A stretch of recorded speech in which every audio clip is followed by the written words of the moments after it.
迎收看本期小白测评，我是王牛。今天我为大家带来的是新 iPhone XS 以及 XS Max 的全面测评视频。一些外化的一些小细节的东西呢，在这个开箱之中呢，已经详细跟大家聊到了。其实今年的苹果发布会呢，可能是有史以来最索然无味的一次。为什么说可能？因为毕竟还有明年的发布会呢，不是？自从苹果开启了 TikTok 的模式之后呢，这个每年 S 代的升级啊，都不能给大家带来什么。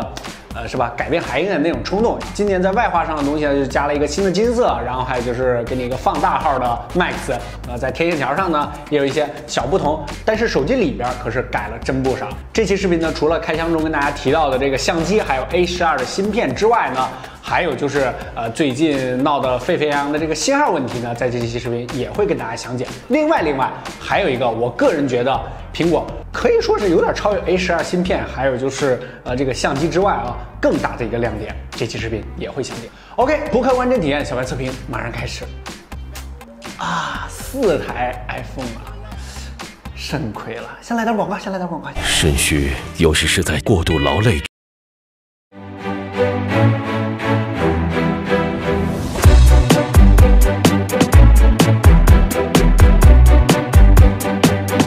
小白优品品质二手商城，3天物流退货，180天保修，更多热门机型及官方原厂配件折扣低价，赶紧扫码查看。小白优品只为价值买单。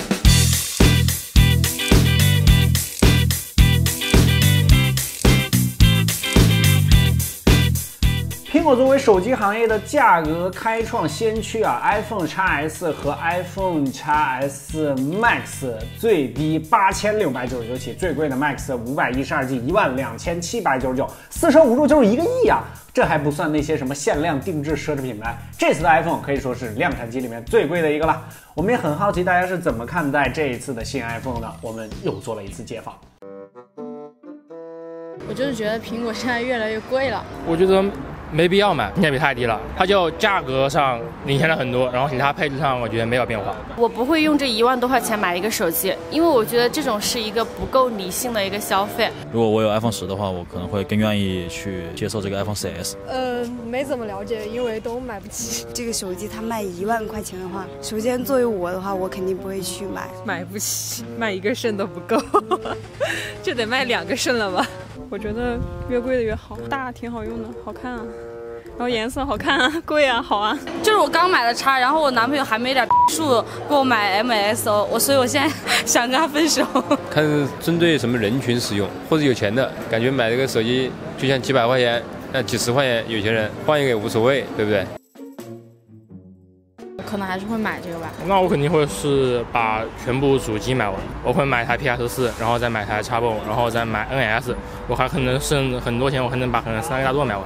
我会买iPhone 8，剩下的钱，比如说买单反呀，买其他的科技设备都可以。我就更不会考虑了，我会换安卓。我肯定不会考虑它的，我可能会买一台3、4千价位的一款手机，剩下钱买平板啊，或者电脑啊，或者其他什么游戏机啊什么之类的。我应该不会去买 iPhone 的手机。我应该会去选择国产的一部大概3000块钱左右的一款手机，然后再用剩余的钱去买一台就是办公性能比较好的笔记本。我当然不买了，我是一个锤粉，我肯定买 TNT 了，不要吵到我用 TNT 好吧？我会拿这笔钱买个其他的2000多块钱手机吧，其他的钱你可以换个镜头或者换个单反，它那个可以换个全画幅的 D850或者810的单切。我还是买手机吧，1万块钱现在也干不了啥。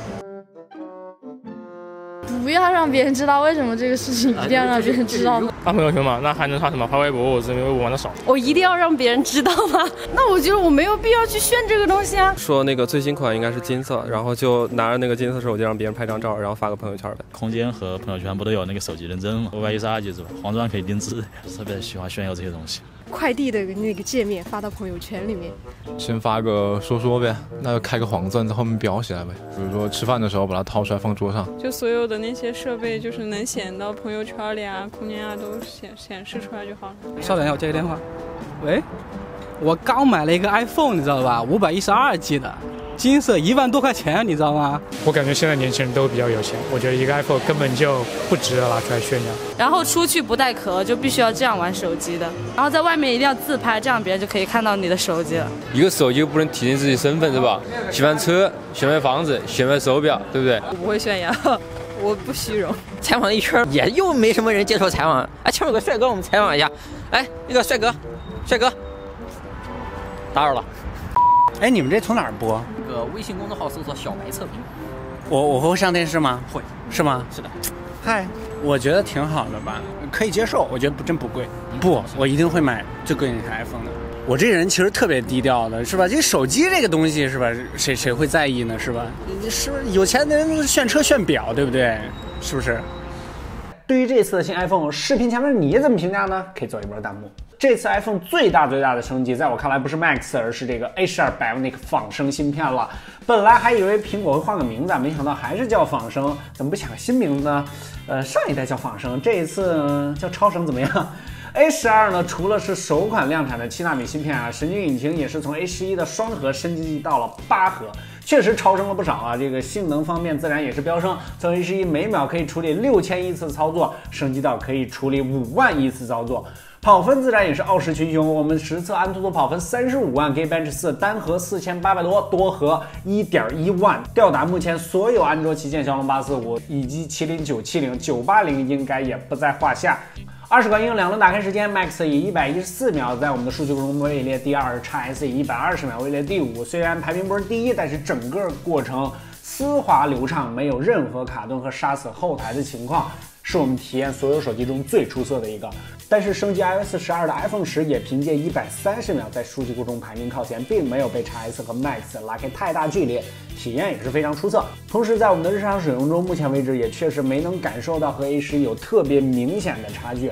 当然，这个最牛逼的科技就是让你感受不到科技的存在。好吧 ，CPU 毕竟不是这一次官方说的升级主力啊，这个宣称的速度呢，只是相比 A11 提升了15%，确实也是往年最低。虽然 CPU 升级不大，但是 GPU 这次提升不小，官方宣称高达50%的性能提升，可算是往年最高。话说是深得老黄的真传吗？不过 A12 的 GPU 也算是苹果自主研发的第2代，苹果的研发实力不容小觑啊！我突然想知道，之前网传的800人的相机团队到现在有多少人了？游戏实测环节，王者荣耀已经没法体验差距了。至于60帧的刺激战场，最高画质只能开到流畅，所以我们只能手动选择最高40帧的设置，帧率曲线可以说是没有波动，稳的一批。但是升级到 iOS 12的 iPhone 10也能稳定在40帧，而实测下 XS 的刺激战场还是会出现降低亮度的问题 ，Max 倒是没有。既然帧率拉不开差距，那我们就用占用率一分高下。最高画质下 XS 和 Max 的 GPU 占用率分别在44%和43%，相比前代 iPhone 10的59%的占用率，确实有着不小的提升。同时，得益于7纳米制程的升级，这一次 XS 和 Max 的温度表现也是不错啊。XS 43度和 Max 的44度都不算高，数据库中排名中上。相比于这么高的跑分来说，已经是非常低了。相对于 iPhone 10的47度，可以说是凉快了不少。除了价格，这次还有一个槽点是不得不说啊，当然了，这个问题也是 iPhone 每年的老惯例啊，那就是信号差。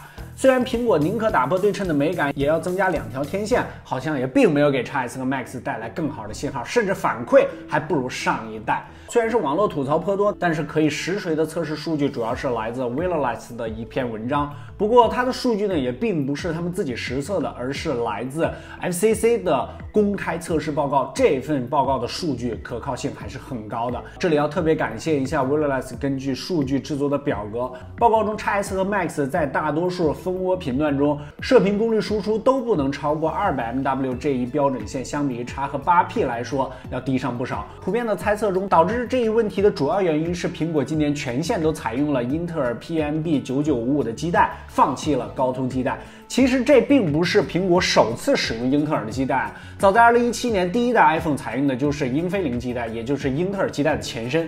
2010年的 iPhone 4也是同时采用了英特尔和高通，而 iPhone 4S 却又单独开始使用高通的基带。直到2016年的 iPhone 7又开始使用高通和英特尔混用。而 iPhone 7之所以混用的原因是此时英特尔基带并不支持 CDMA， 为此苹果甚至还专门针对某些国家和地区，比如中国，只发售高通基带版本。不过正是从 iPhone 7开始，吐槽 iPhone 的信号问题就成了历代新 iPhone 的必备内容。苹果甚至需要通过限制高通基带的性能，迫使2种基带的 iPhone 能够有着相同的信号表象。怎么样？没想到吧？为了论证是否是英特尔基带导致的今年新 iPhone 的问题， Wireless 也为此对比了高通和英特尔2个基带版本的 iPhone 10的信号，结果2个版本的手机测试数据基本相同，并没有多大差距。所以结论就是等一下，这里有个细节，在之前对比的数据都是 EIRP， 翻译过来就是有效全向辐射功率，说人话就是信号的输出功率。再简单点，就是 iPhone 能喊多大的声。如果 iPhone 喊的声音太小，基站听不到，信号自然也就不太好。但是信号好不好，不光要看 iPhone 能喊多大声，还要看 iPhone 能听到多小的声。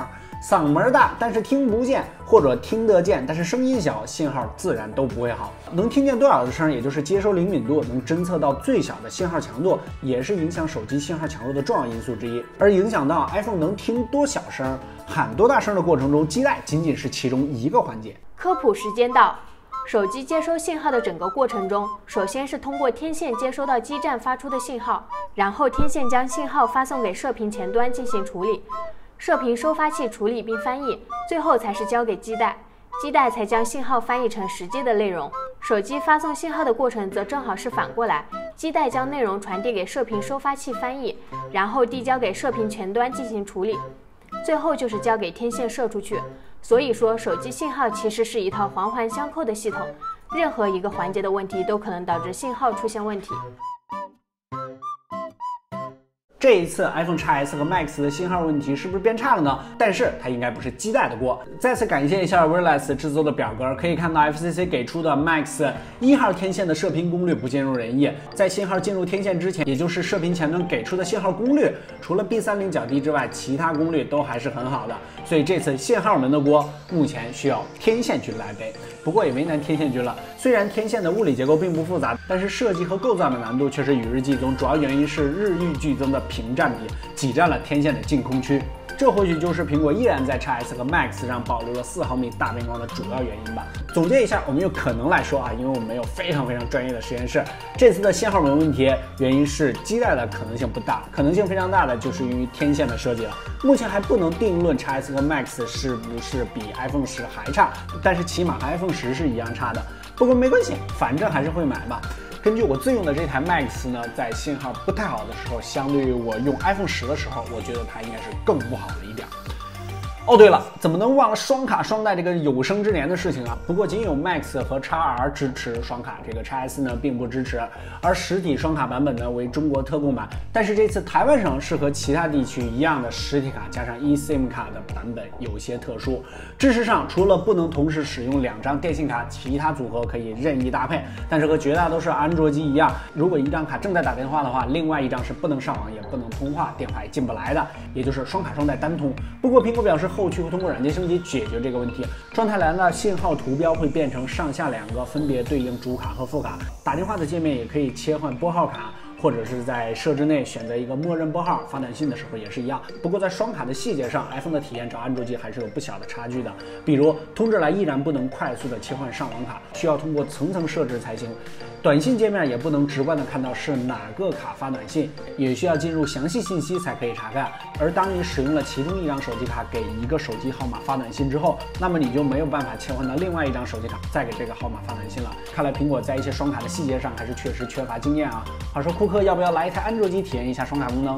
屏幕方面，相比于上代的 iPhone 10，参数上没有什么变化，均采用了苹果官方称之为超视网膜高清显示屏的新一代 OLED 屏。除了大小不同之外，分辨率分别为2436×1125、2688×1242之外，其他参数都没有差别，均为458 ppi P3 色域。而这一次的 iOS 12上，苹果也彻底开放了亮度限制，手动最高亮度下 XS 能够达到627尼特 ，Max 是达到了637尼特。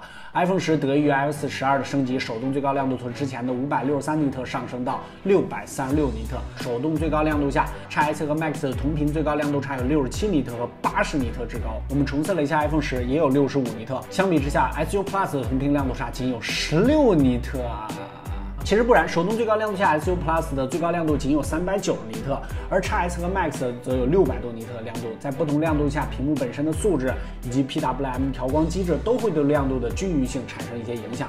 同时，由于低亮度下人眼对亮度的差距会更加敏感，更加考验屏幕本身的素质和调教水平，所以我们手动以屏幕正中央为准，手动调整为200尼特和370尼特，然后重新测试。200尼特下 XS 和 Max 的亮度差均为12尼特 ，SU Plus 更为出色，仅有8尼特，总体差距不大，表现都非常出色。370尼特下则差距拉大 ，XS 和 Max 的亮度差达到了31尼特和34尼特，而 SU Plus 仅有12尼特。可谓表现出众。果然，最好的东西还都是要给自己用啊。总体而言，虽然新 iPhone 的同屏亮度差比 SU Plus 要稍逊一筹，但是30纳米也并不算高啊，依然是属于第一梯队的水准。在考虑到苹果本身出色的四海管理，这块屏幕还是非常不错的。但是毕竟还是三星屏，Pentel 排列 PWM 低频调光的问题依然存在。不过得益于较高的 PPI 和苹果出色的次像素渲染技术，基本上是看不出 Pentel 的影响了。这里依然还是要友情提示一下，尽量不要在过暗的环境中长时间使用 OLED 屏幕的手机，同时也不要将 OLED 的屏幕拉得过低。如果你需要降低亮度，还希望尽可能的减少 PWM 调光可能的伤害，那么你可以使用一下设置内的降低白点值的功能。系统这一环节 iOS 12可算是挽回了一点 iOS 11上丢的面子啊，除了流畅度极大提升之外，还带来了一个重磅的功能——捷径。好吧，叫带来可能并不是特别合适啊，因为早在2014年的时候，捷径的前身 Workflow 就已经出现了。而在2017年3月，苹果收购了 Workflow， 应用本身以及4位开发者也都全部加入到了苹果。之后出现的就是脱胎之后的捷径了。简单介绍一下，捷径就是将 iOS 和部分软件的功能拆分成了一个个操作，然后让你自由的组合，有点像模块化编程啊。举个例子，捷径里面操作就像是乐高玩具一样，可以自由组合你想要的各种东西。但是普通人玩乐高也就是拼个小汽车，但是高玩可不一样了。它不仅能拼出一台3D 打印机，或者是做一个解魔方的机器，甚至能拼出一辆布加迪。不过好在捷径是可以通过 iCloud 进行分享的，设置了 Siri 的触发短语之后，还可以通过 Siri 直接调用。为此，小白测评专门制作了一期捷径功能的详解视频，也帮助大家准备了很多写好了的捷径。关注我们的小白测评微信公众号，后台回复捷径这2个字，你可以直接拿走。嘿 Siri， 谁是最好的搞基微信公众号？捷径说：“当然是小白测评啦。”不过虽然可以通过 Siri 开启捷径，不过目前还是要在捷径 APP 内运行，并不能独立出来，并且运行完毕之后还保留在捷径 APP 内，并不能直接返回之前的界面，稍有不便。其他方面，由于 A12 的加成 ，Face ID 的解锁速度也有所提升，这个在开箱之中我们已经全部跟大家聊了，但是依然不支持手机横屏的解锁啊。不过我们发现 Face ID 还支持。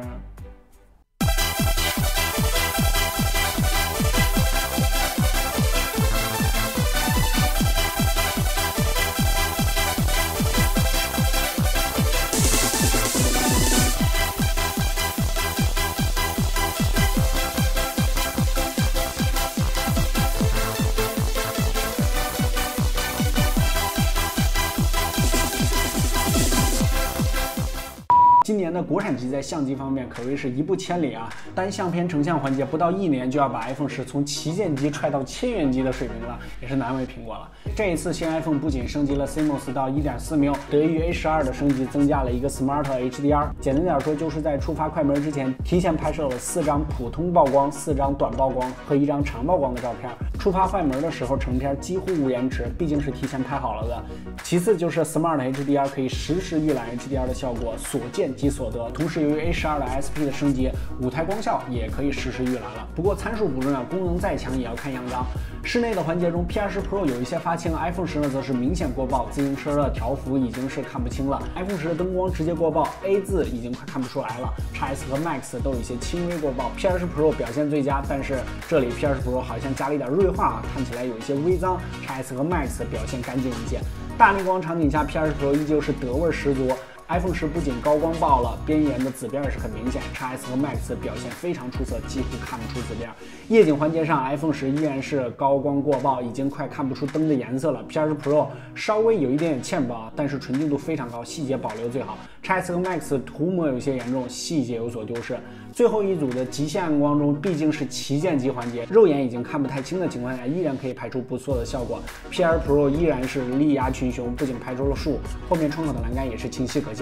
同时纯净度也非常出色 ，XS 和 Max 水平一致，纯净度也不弱，但是解析力稍弱。人像上逆光下 ，iPhone 10成功的拍出了老张和 Max 和 XS 稍好，但都有一点欠曝。原来是 P20 Pro 强项的地方，这一次也没有怎么表现出色啊。看起来老张又变黑了。第二组人像 P20 Pro 直接翻车，由于没有识别到人脸，曝光都以背后的灯光为准，老张更黑了。iPhone 10一样曝光不足，观感也不好。XS 和 Max 表现非常出色。简单总结一下，相比于 iPhone 10，这次 XS 和 Max 可以说是提升巨大的，无论是在夜景环节还是在大光比的环境中，整体的相片素质都有着质的提升。但是相对于安卓阵营 P20 Pro 这样的对手啊，在一些环节中还是有着明显差距的啊。相对于这个过万的价格来说，总体上还是让我有一点点小失望。这钱花的心里不平衡啊。但是在实际体验中，今年的新 iPhone 的曝光控制真的是非常给力了。哦，对了，还有之前那个美颜纹，对美颜纹的问题啊，话说我们手机都已经开始上媒体了 ，iPhone 看样子还是跟不上趟啊。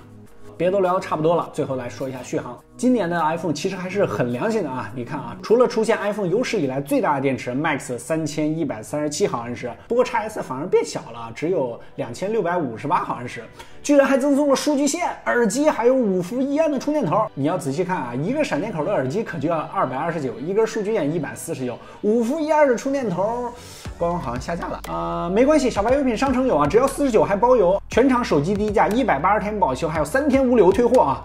喂，120吗？巨龙又疯了，快来辆救护车！这次苹果宣称 XS 比 iPhone 10多了半个小时的续航 ，Max 多了1个半小时，实际体验到底如何呢？其实我个人用 Max 真的没有感觉到什么太大差别。3小时续航测试，升级 iOS 12之后 ，iPhone 10重新测试后，剩余电量50%，数据库中排名倒数。XS 表现稍微好那么一点点，剩余51%，不过排名好看了一点啊，中下。Max 得益于有史以来最大的 iPhone 电池，3小时剩余49%，基本垫底。但是换算成3小时放电效率之后 ，XS 以每小时434毫安时的成绩位列前10。iPhone 10的表现不错，450毫安时位列中上 ，Max 的表现勉强接受啊，539毫安时排名中下。总体而言 ，iPhone 10的本身耗电并不算糟糕，主要的原因还是电池电量太小。目前来说，3台手机轻度使用1天都肯定是够用的，而中度用户稍微有一些担心，重度用户肯定不要多想啊，记得带引领人。充电方面，5伏1安宇宙级快充我们就不测试了，肯定是非常快的。我们估摸着也就是3个小时左右吧。我们用了苹果87瓦的 PD 慢充下啊 ，XS 耗时2小时1分钟充满 ，Max 1小时54分钟。在我们的小白测评微信数据库中排名都是中下水准。不仅仅是慢充的速度并不出色啊，这一次苹果甚至还出现了无法充电的问题。有一些 XS 和 Max 插上之后并不会充电，需要手动点亮屏幕，更有甚者在亮屏下都没法充电。老张负责测试的 XS 虽然没有遇到这个问题，但是我们的狗蛋小编的 Max 却碰到了这个问题，可能是名字不好听的原因吧。不过苹果在9号推送了 iOS 12.0.1。